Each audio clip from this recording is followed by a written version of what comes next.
Puligny Montrachet, Puligny Montrachet, Puligny Montrachet.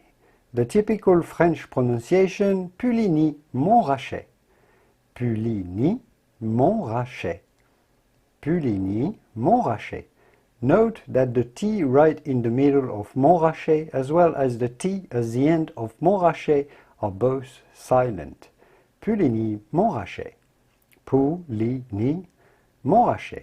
Puligny Montrachet is the name of a village in the Côte d'Or part of the Burgundy wine region of France. Puligny Montrachet makes some of the best Chardonnay wines, including Grand Cru, around the Montrachet area vineyard sites. Puligny Montrachet is as famous, if not a little more, than the other village around the Montrachet vineyard sites that is called Chassagne. I will make a separate video on how to pronounce Chassagne. I hope you enjoyed today's video and I will see you soon in the wonderful world of wine.